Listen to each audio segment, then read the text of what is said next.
Thank you, Steve and Mary. I'm excited to be here and looking forward to the conversation with my presentation and particularly the Q&A at the back of our time together.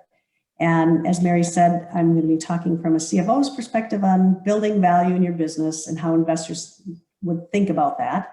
And then also just talking a little bit from an exit planning perspective and how a CFO would look at that as well in terms of options. So real quick on my background, my husband and I grew up in a small town called Devils Lake, North Dakota, 500 people. I went to college, my undergrad at the University of North Dakota, and joined Honeywell right after I graduated. My very first airplane ride was from Grand Forks, North Dakota to Minneapolis for a job interview.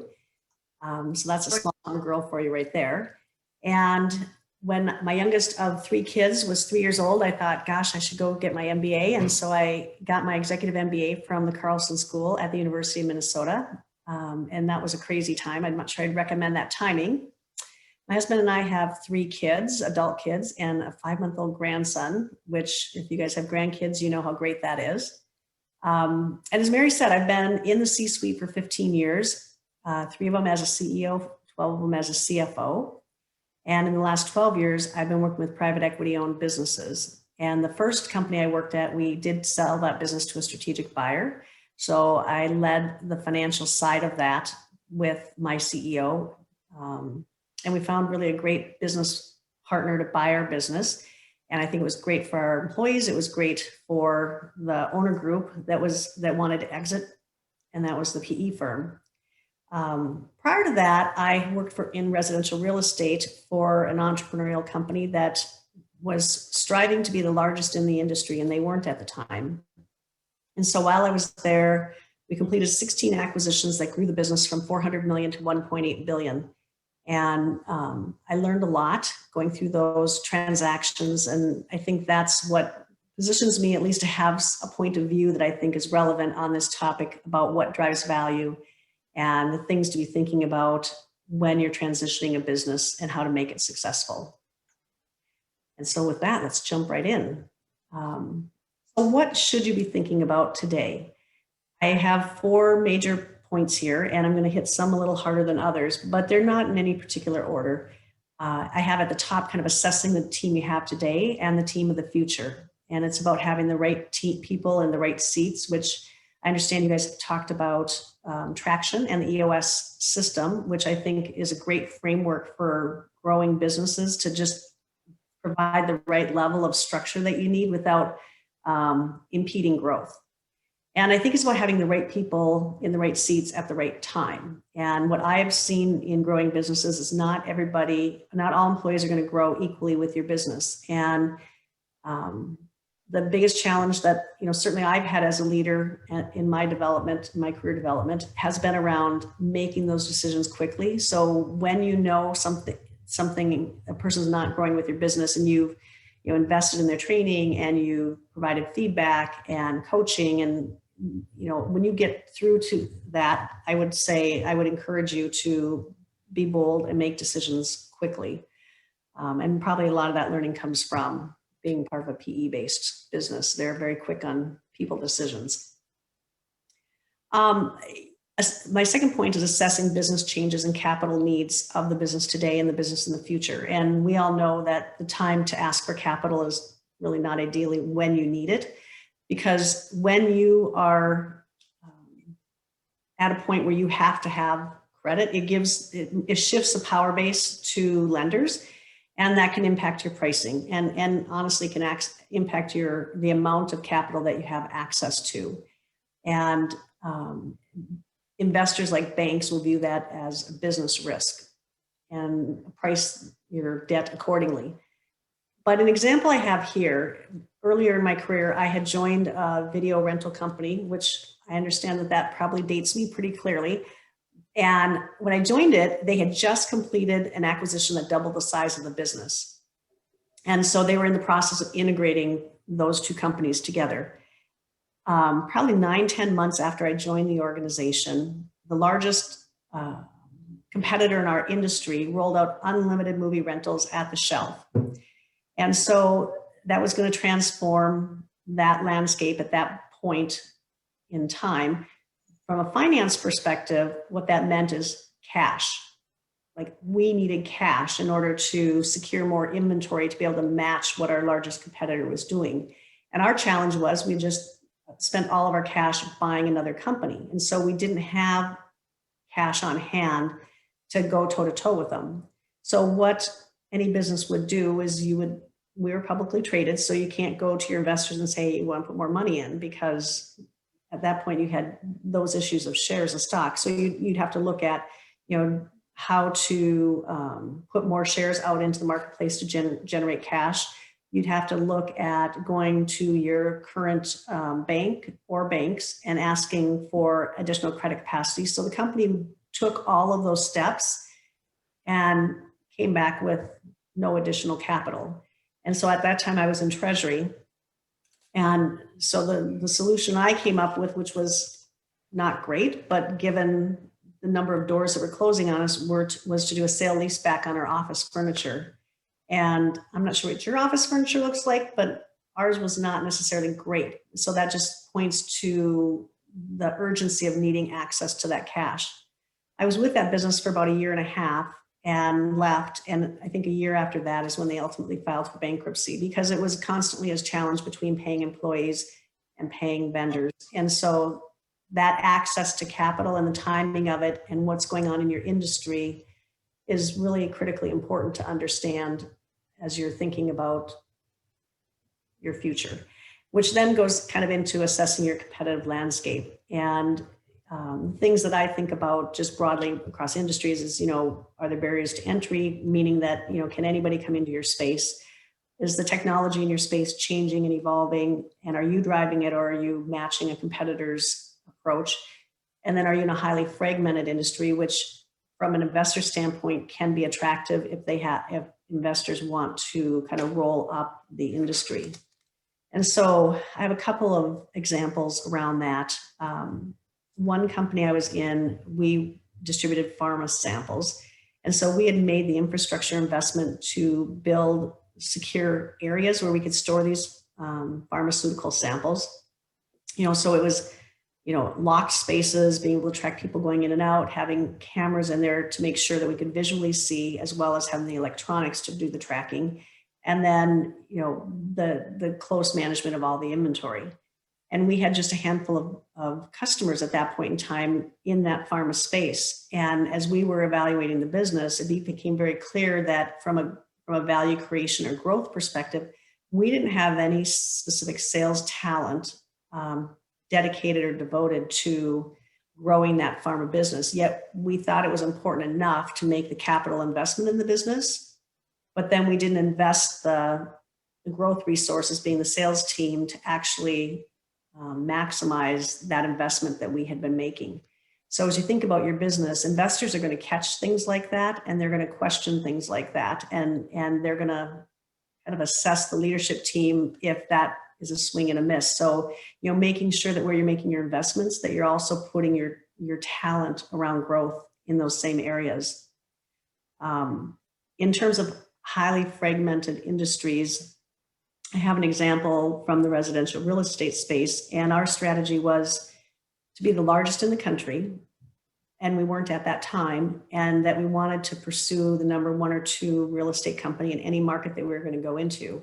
So in Atlanta, we had an opportunity to go after a high-end boutique real estate company, which by default wouldn't make them the largest, but they had a premier brand and they were well respected in their space, and they were ready to sell. So we took advantage of that. We acquired that company, but it put pressure on our strategy that, hey, we need to get another acquisition completed in that space so that we can stick to our strategic objective or plan, which was to be number 1 or 2. And so we did find another real estate company. Well, not find. We acquired the largest, kind of what I would call bread and butter or mainstream real estate company in that marketplace, and acquired that too. And then post acquisition, it was, how are we going to bring those together and what's the right timeline? And so we had to think through, for us, we wanted to do it over kind of a 5-year time horizon, because we wanted to make sure we're preserving the high-end brand name. And we had to figure out the longer term leadership that was going to oversee both companies. And so there was some succession planning that needed to go in place. And so we were very mindful about what we were buying, when we were buying it, and then what we were going to do with it after we acquired it. And that was very important to our investors because they didn't want it to go, we didn't want it to go so fast that real estate agents would leave our company and go to a competitor, because that would be devastating from an acquisition standpoint, that we would not have realized the value of the acquisition. But from an investor standpoint, that we go fast enough that they have confidence in our ability to execute on our strategy. My last point on this slide is really about understanding why your customers and clients work with you, which seems very intuitive and obvious, but it's, I've worked with several companies now where we haven't gone out and asked that question, and investors will do that.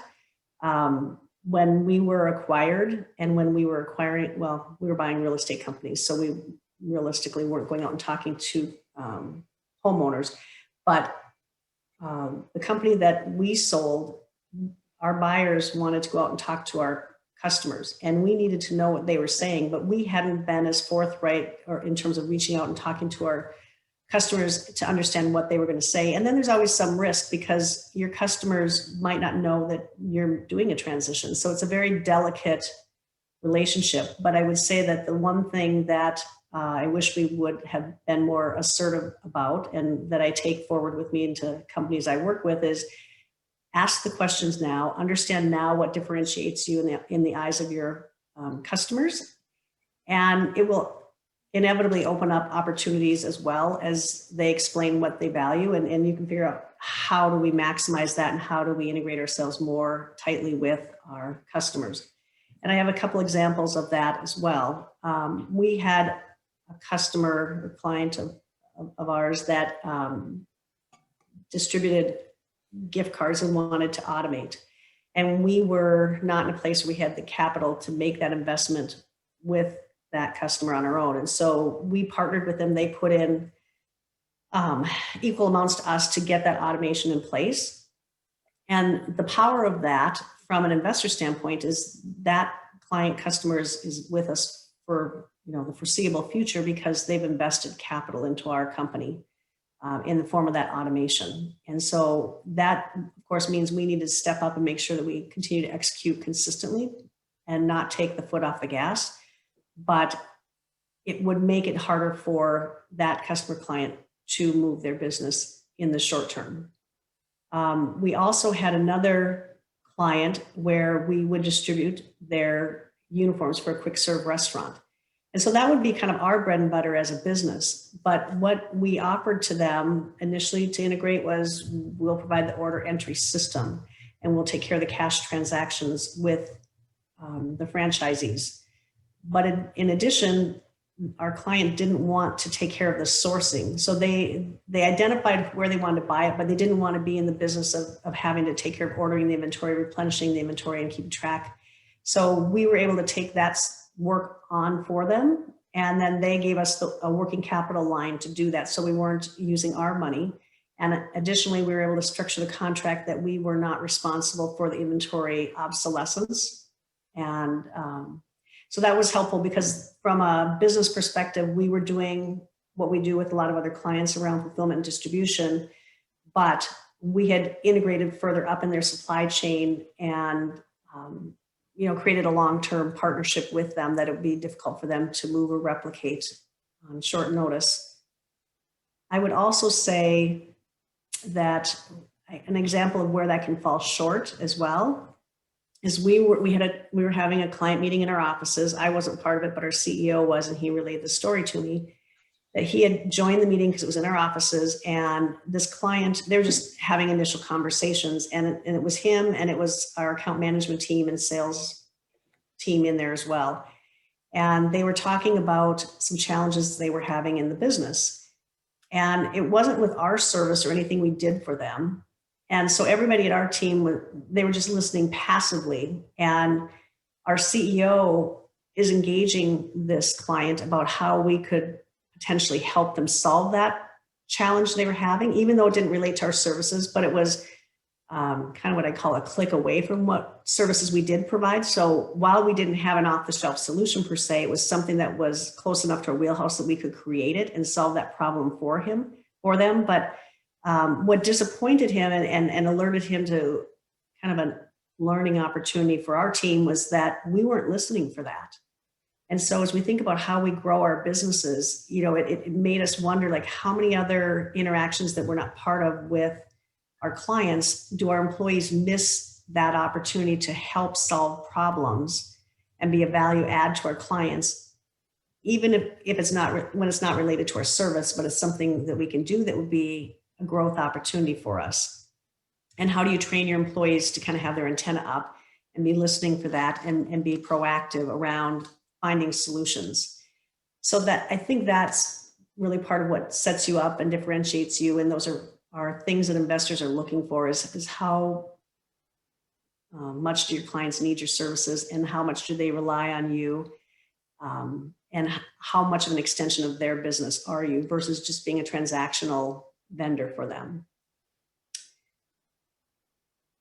So looking forward to how do you position your company to investors and or for transition? What things do you need to think about? And some of it's just stepping in the shoes of an investor and buyer. And I find it interesting, when I see how banks, the metrics they look at and how they think about the strategy of your business, because they obviously have an opportunity to look across. They have a whole portfolio of companies that may be in your industry or not, or they might be adjacent to. And so they'll have a perspective on your strategy that will weigh into how they think about the risk of your business.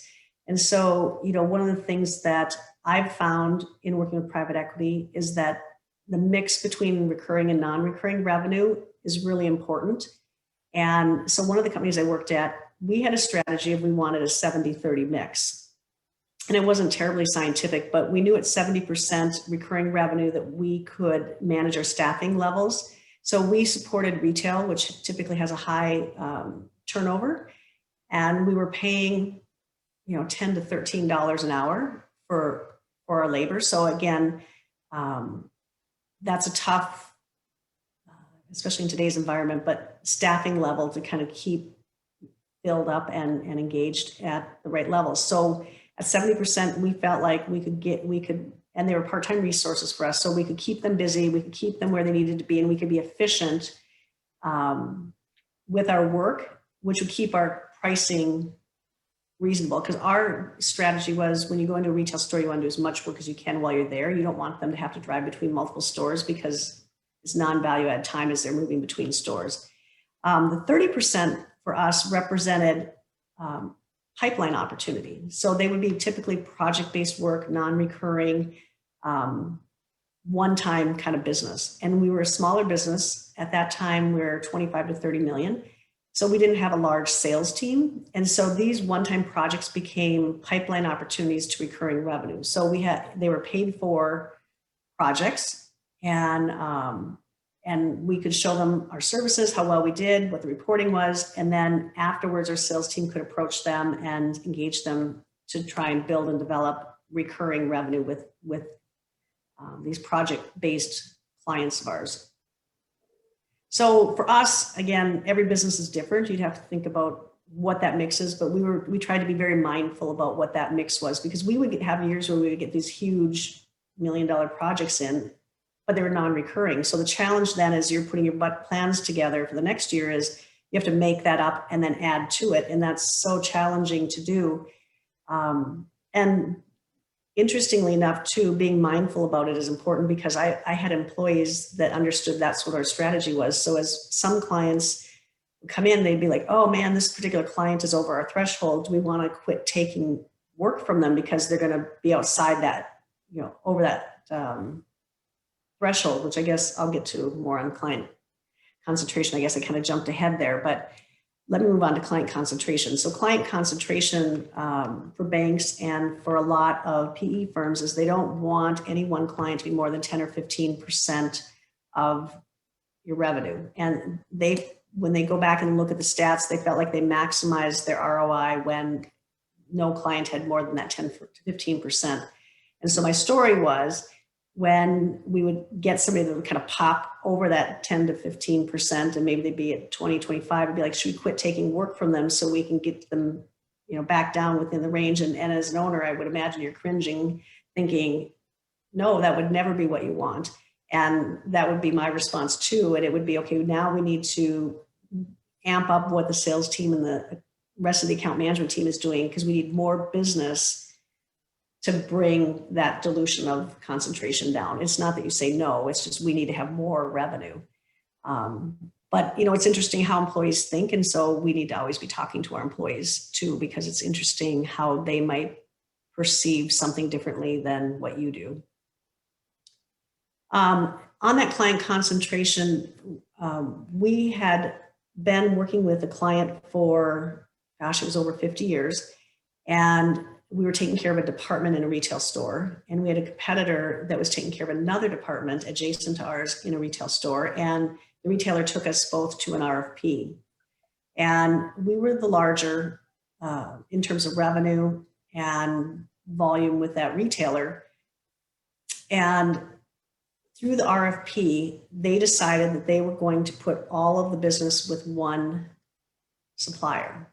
And we won that business. So we grew our business probably 30, 35%, which was great for us. Our competitor though, because the client concentration was much higher than that 15%, it was devastating to their business, because what they were doing is they had that recurring revenue and they could layer other work on top of it. When you lose that stream of revenue, it's much less compelling for your employee base. It's harder to hang on to your employees because they're not getting, again, they're part-time hourly people. They weren't getting the pay that they wanted to be getting. And so you sort of have this downward spiral then where you're getting employee turnover while you're trying to go out and grow revenue and earn, win more business back. So for them, it was a multi-year build back that was sitting in front of them. And, none of us ever want to be in that position. So I think being mindful of client concentration is important. And honestly, we hadn't been to an RFP, and I think they had said it, I think we looked and it was like 10 or 15 years. So it wasn't something they were doing regularly. So it's important not to get complacent, would be my other message. And looking forward, the other thing that is considered valuable to investors is long-term contracts. And they can be favorable and they might not be favorable. And so one company I worked for, we had multi-year contracts with Fortune 500 companies, but we had more than what I'd like to admit, but contracts that didn't even have a CPI clause in them. So could you imagine if your pricing didn't change for 5 years and you're a labor-intensive business? What we saw over the 3 to 5 years is we saw a 25% increase in some of our markets in what we were paying for labor. And a lot of it was we were competing with, Target's paying $15 to $17 an hour, or quick serve restaurants paying $15 to $20 an hour. And that was essentially the same labor pool that we were chasing after, and we were more in the $12 to $13 range. And so we had to match that depending on the market. And so it was really kind of challenging. And so what we ended up having to do was we went back to these clients and we had to increase prices because it wasn't an option. We were not making money on some of these contracts. And nobody wants to have to go back to a client mid-contract and say, hey, I need to increase your pricing. And that kicked off a few different things for our company. The first one was that all of a sudden that client wants to see your financial statements. And similar, I guess you would have this in your contracts too, that you don't open your books up because you're privately held. And so they typically won't be able to see your financials. And so I ended up, getting on many of these calls to talk about the financial viability of the business and, or more importantly, the strength of the business, and that we were not a financial risk for them. And part of that's going to be a negotiating strategy for them as well, right? Is to question the viability of our business. And some of it might be real and some of it might just be a strategy.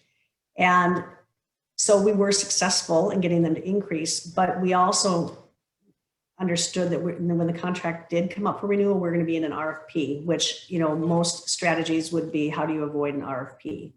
Well, we were going to just run headway into it when the contracts expire. But again, the business need to have profitable business required and demanded that we do that. And we needed to change our contracts and get sharper about making sure that we had strong contract terms as well, in order to hedge and have mitigate risk, because nobody wants to be in that situation. The second piece for us that was interesting is just the internal dynamic with our employees having to go back to customers and clients and ask for more money. And it was really around, what value are you adding to your clients? Do you believe you add value, that your services are important to them, that they need to and should want to work with you because you provide outstanding services? And that we want, and our customers are aligned with us, that they want us to be profitable. Not excessively profitable from their perspective, but reasonably profitable, because they understand that we jeopardize their supply chain risk if we're not profitable. Because how that shows up in our businesses is we don't ship on time. The quality of our work declines. We become unreliable, and we could potentially go out of business, and they don't want that either. So it is understanding that we provide a service and we need to be paid a reasonable amount of money for that service, but you are bouncing up against competition. So that's always a risk. So that was something to keep in mind too, as you think about your businesses and how you position to investors, because they will look at that. They'll look at your margin mix. They will look at, what lines of business are profitable, which clients are profitable, and they'll come back and ask hard questions. So it's important to get ahead of that. And I've worked for more than one company where they didn't have a clear line of sight to that. So it wouldn't be unusual to not necessarily dig into the financials that way, but it is important to do, because investors will do it. And I think it makes you a better, stronger company as well. The last 2 points are just more obvious, which is, lifestyle expenses. Most sole proprietors have lifestyle expenses in their business that maybe a prospective investor wouldn't want to carry on or continue to have in a transaction. Or if you're going to go get credit, you want to be able to break those out so they can see under a different ownership structure what the true profitability of the business could be, which means that, if you have private jets, if you have company-owned cars, things of that nature, you could show what your profitability would be without those expenses in your business. And the time to start segregating them is now, not when you need to go to your bank or when you're looking to do some sort of transition. And so that's one of the things I usually spend my time on, is just making sure we have all of our records straight, because it's really hard to come back, look backwards, and then find everything that might be in your financials. And then strong leadership teams. Investors are looking to that. They don't want to see just everything concentrated with one leader that sort of becomes the rainmaker, and want to see that there's a professional management team and delegated decision-making in the organization, because that provides stability from an investor's perspective around risk. So that would be something else to consider as your business grows, is how to strengthen that over time, because it adds value as your business is growing and to investors.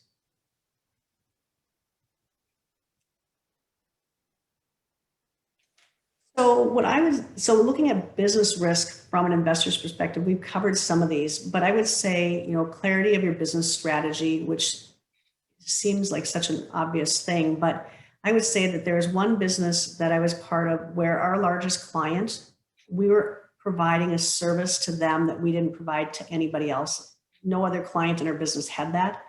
Now, it'd be different if you provided a unique service to somebody and they were, your 50th largest client or customer, but in this case, it was our number one.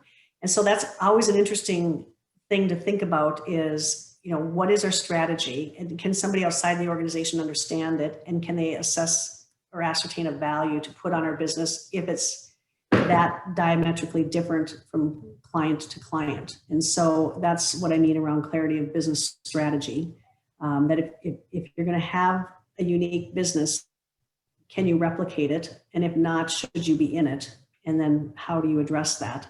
And then the expertise of the CEO and owner. You can have the strongest CFO sitting at your side, but at the end of the day, it does come down to investors looking to the CEO. So that, I can't emphasize the importance of that enough, because it is that important. CFOs, like it or not, I guess we are much more expendable, because the vision comes from the CEO owner. And then the business's ability to weather economic changes. So in our case, some of the business risks in some of the business I've been in is talent. So if we can't get talent at a price that makes sense for us, and we can't change our pricing to our clients, then that's going to be a business risk. Or access to commodities, especially during COVID, when we realized that we can't get imports the way we used to, and that was bringing businesses to grinding halts. Those are the sorts of things from an economic perspective that investors will look to. And then if you do a lot of international work, that exchange rate risk as well. There's some decisions I think that companies make around even like owning and leasing real estate, for example. So in some cases, if you own a building, and I think it's more around the timing of when you think you need access to capital as to the wisdom of some decisions, because you don't want to, like if you own real estate and you own it free and clear, great. If you get to a place where you need access to capital, there's asset-based lenders that are going to be happy to borrow you money and attach a lien to that building. If you own a building, but you've got a mortgage against it, it may not necessarily do you much good, because you can't, convert that to capital. Or in some cases, if you're looking to transition a business, like PE firms like leasing real estate, that makes more sense to them, because it makes them more nimble. When we were buying companies, we usually didn't buy the real estate. So we would keep that with the owner, and then we would enter into a lease with them. Well, the risk for some of those owners were that, we might only enter into a 3-year lease or a 2-year lease, because we wanted to see what we wanted to do. And then at the end of that lease, we would move, and that owner would then have to figure out what they wanted to do with that building, because they may not want to be a landlord long-term. So, as you're thinking about some of these decisions, if you know that you're going to be seeking capital in, a 1 to 3 year time horizon, just be aware of some of these bigger decisions that you're making. And that can relate to, opening new offices. If you're primarily in Minnesota and you decide you're going to open an operation in Canada or California, or pick anywhere, you want to make sure you've got enough of a runway that you can show that you successfully were able to open that office, or add a new service offering, or add a new product. You don't want to do it 6 months before you're going to go seek capital or do a transaction, because again, that's business risk, and they really are looking to make sure that you can execute successfully. So you've got to have enough time horizon to sort of see the fruits of your labor and the results of your efforts. And as you think about transitions, I don't think there's anything overly new in this slide, but you can retain ownership and transition out of the day-to-day. You can transition the business, sell to a strategic buyer, sell to a financial buyer. When I was part of the real estate company, we saw in what we were doing that there are 2 obvious ways that if you're the market leader in the business, your options to sell were somewhat limited, because you were the largest in the business. So what we felt like they had really 2 logical options. One was you could sell to a franchisor, and you could hand over the keys and walk away from the business. Or if you didn't want to be part of a franchise, because it was just a different business model, you could look to our company, and we didn't run a franchise model. So your legacy could continue. You could come along and be an employee of the business, and retain control of some of the more entrepreneurial aspects of the business. So we got into a model where we were very clear about these are the things that you can continue to control. So you can control the marketing, you can control your commission structure to your agents, and then we would take over back office operations. And that tended to resonate with entrepreneurs. And so for us, over time, we found that it was probably a pretty clear choice to most sellers about where they would go. And I would say, even as a sole proprietor, if you're not publicly traded, you get to control when you want to sell. So our strategy of wanting to acquire businesses, the timeline wasn't under our control because we couldn't force somebody to sell to us. So we took a longer term view of that, and we built relationships with people, and we were very highly visible in the industry, so that we could be out talking to leaders in different markets and have maybe we were talking for 5 years before they were ready to sell. And they would come to us because, maybe they're getting to an age where they want to retire. Maybe there was a health concern that emerged that made them need to take action today. Or maybe it would be a matter of, their kids don't want to step into the business and they don't want that financial risk anymore. Or in the case of real estate, maybe you don't want to ride through a recession. And so in our business, in 2008, that's when the housing bubble burst.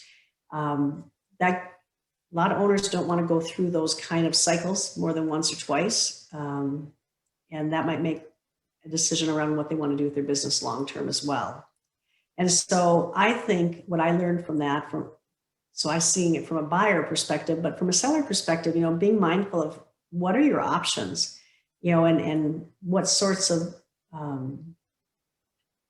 ownership structures make sense for you and align with your values are really important. And what do you want to do with your time? So those are your options. And strategic buyers, you obviously would want to look at culture fit, because many an acquisition have failed post-transaction, and especially if owners don't come with the business. We typically had our owners come with the business for a window of time, just to make sure that it was smooth and we had an opportunity to get to know that business on a more day-to-day basis, and we could work on a logical succession plan so it wasn't abrupt and that we would lose value if agents left the businesses that we acquired. So ending here, so Steve had asked if I could jot down some lessons that I had learned from all the transactions that I'd been part of. And it's interesting because when I think about it, the story is so important, and you have to back it up with a track record. And most investors are very critical of track records, and so they start with numbers, but they want to understand the story, because the story is what makes the numbers come to life, and it helps them understand where the company is going, and helps them formulate a strategy of if they want to invest in that business or not. And then selecting the right investors. If you can get access to capital versus giving up equity, maybe that's the right move for you. And then finding the right banks. I found that, sometimes big banks can be great because they do transactions all the time and extend credit all the time, but sometimes your local banks are more flexible and they're willing to partner with you, and they have more of an appetite to ride through risk with you. And then in other cases, that's not true, but it's getting to know who are the right investors that you should be thinking about partnering with, because it can make or break your business. They can divide your attention if they're not aligned with where you want to go. They can take you off track from your strategy very quickly. And if you are running a lean team, that's the last thing that you need. So you want to be very careful about who you're partnering with. And then obviously people are key to success and leadership. I would say that, adaptability and ability to thrive and change. I think that a lot of times when we were acquiring companies, I spent a lot of time, actually the minute we started talking to a company to acquire them, I started formulating a plan for integration. But not only that, but talking to the owner about that. Because honestly, the transaction itself, not that it wasn't a big deal, because it was, but if they were going to be with the business afterward, it was really trying to give them a clear sense of what they were going to be responsible for, what they wouldn't be responsible for. Do they want to come with? Do they not want to come with? What does a day in the life of look like when you go from being the sole decision maker, the owner, to being part of a much larger organization and a larger company? And how do I go to being an employee? Do I understand what that looks like? And so I would spend a lot of time with owners trying to address concerns, and I would build off of, every one that we had done before, all the things that came up, all the questions, all the concerns. And a lot of it centered around governance.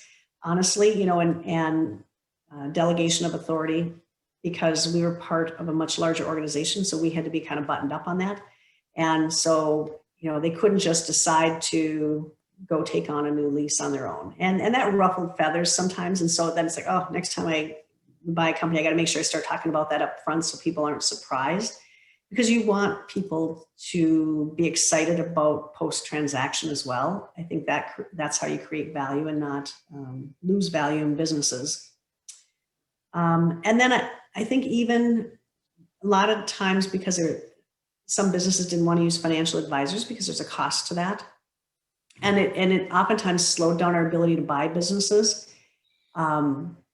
Advisors they're going to come from a business point of view, and they're going to be more objective, less emotional, because, you know, it's kind of like somebody calling your baby ugly, I guess, for lack of a better way of saying it, you know, and you have a lot of pride around your business.